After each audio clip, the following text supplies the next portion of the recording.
is a bench warrant arraignment in the matter of People versus Amanda Marion Jewell. Is that you? Yes, it is. I'm Judge Middleton. I'm here at the courthouse. Mr. Middleton. Your attorney. I'm here today. What's that?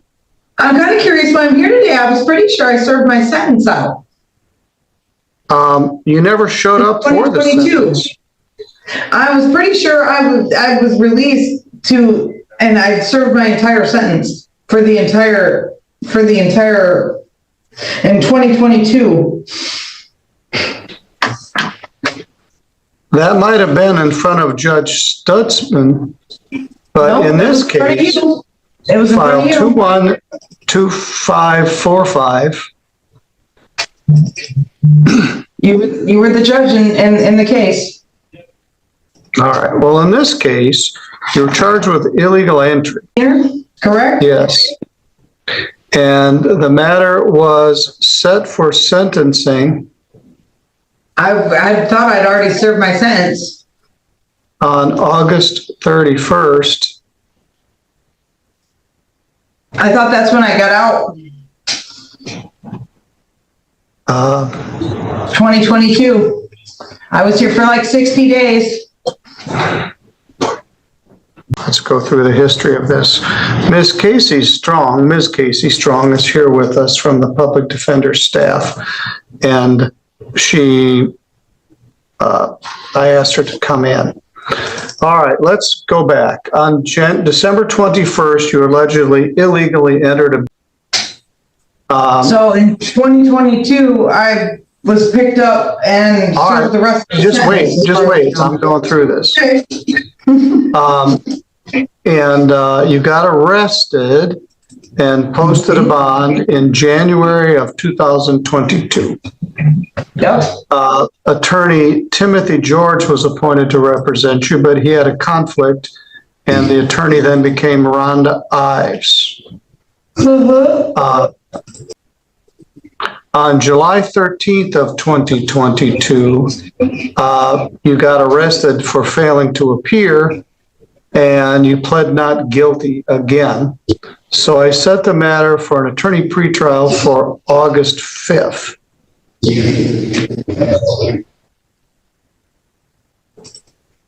Of 2022. You pled guilty to the charge on August 5th. So you trespassed on the house that Jamison Norman owned and allegedly trashed the place. You were in jail for 25 days. I gave you a PR bond and set the matter for sentencing for September 12th, which you promptly never appeared again whatsoever. So your bluster this morning is wasted. You were in jail for 25 days. You entered a plea. I let you out of jail, and you never showed up for the sentence. You never got sentenced. I never got any notice to appear. I told you in the courtroom. I may have even given you something. I told you the matter was set for sentencing on September 12th of 2022. I asked for victim input and a police report. Miss Norman was watching this house for her grandmother and contended that you or others trashed the place. So I set the matter for sentencing. I let you out of jail, and you paid me back by never showing up again. I don't remember ever getting a notice to appear after. I told you in the courtroom what the day was to be here. I physically did not have a sheet that said I needed to return to the court. Well, we sent it, which is the address that you gave me in the courtroom. Well, that was mailed to that address on August 31st. No longer, I cannot receive mail there. The house has been condemned. So on that day, your lawyer tried to call you several times, had no contact with you since you got out of jail, and the complainant was present and ready to give information about your case. Well, the complainant was in the parking lot when I left the jail that day and threatened my life. All right. Norma Well, is her name?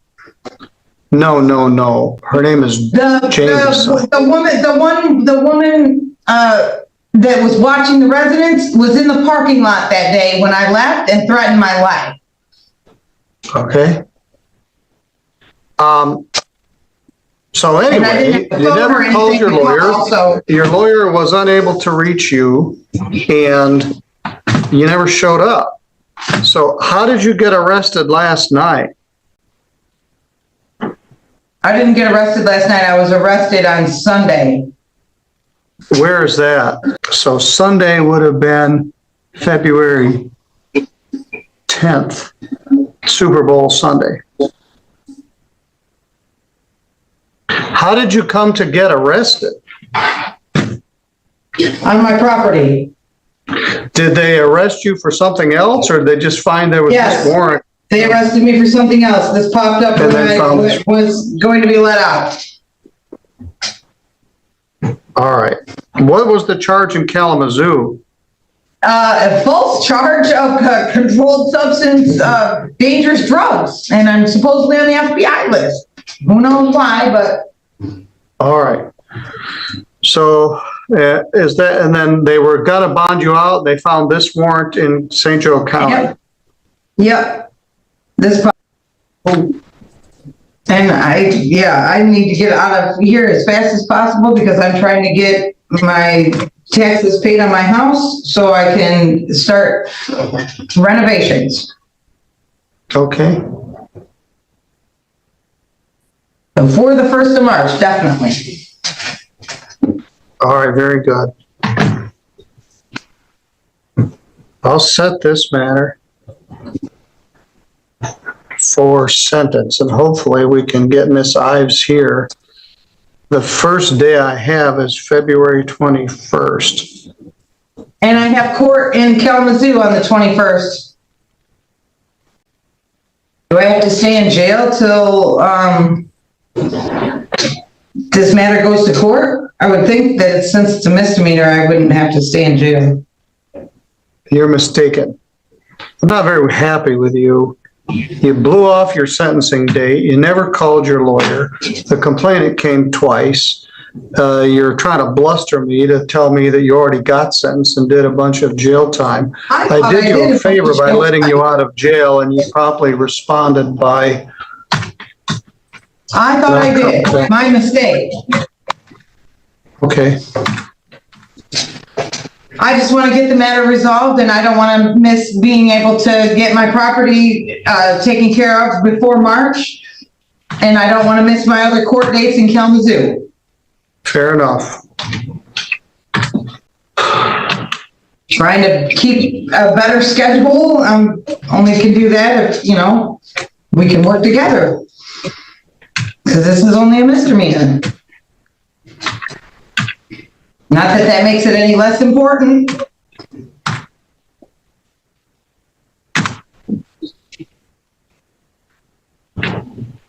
There we go. Your lawyer is set to be here next Tuesday. You have to be here till February Tuesday? 20. Yes. Really? I also need to give notice to the complaining witness. So I can't get because now I have a way to get here. Before I didn't have a way to get here.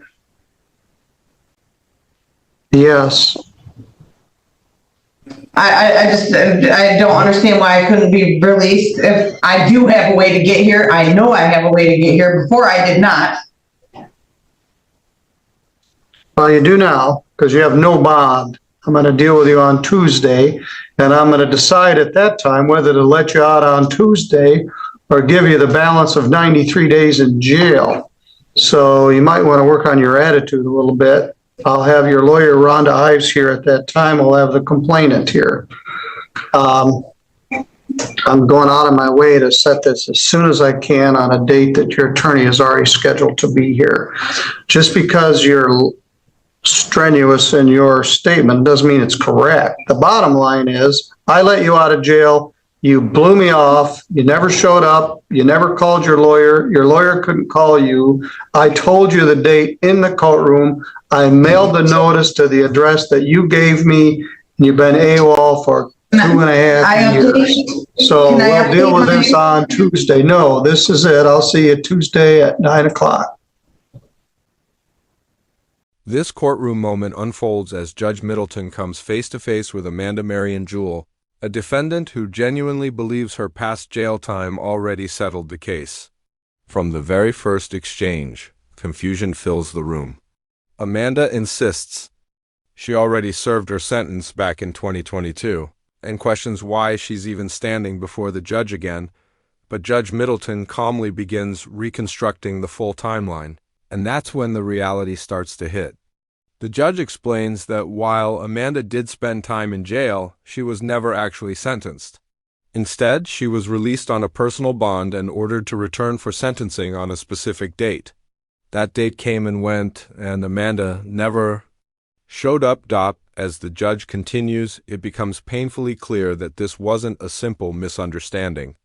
Court records show that Amanda failed to appear for sentencing, never contacted her lawyer, ignored multiple attempts to reach her, and essentially disappeared for over 2 years. The judge reminds her that the court mailed notices to the address she personally provided, and her attorney lost all contact with her after release. Amanda tries to push back. She claims she never received paperwork, says she couldn't get mail at that address, and even alleges that the complainant threatened her life in a parking lot.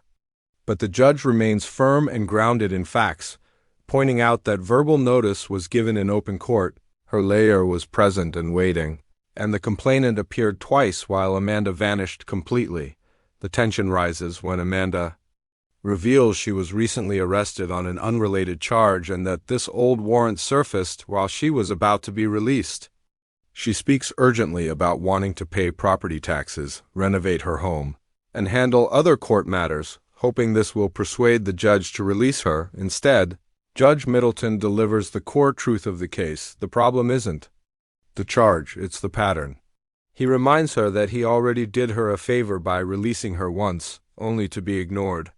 Her attempt to argue that the case is just a misdemeanor doesn't move the court. The judge makes it clear that skipping sentencing, disappearing for years, and failing to communicate with counsel carries real consequences. In a decisive moment, Judge Middleton sets the sentencing hearing for the earliest possible date, but refuses to release her until then.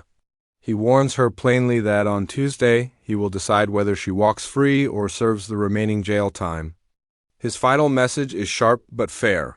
Attitude matters, responsibility matters, and the court will not be manipulated by excuses or selective memory.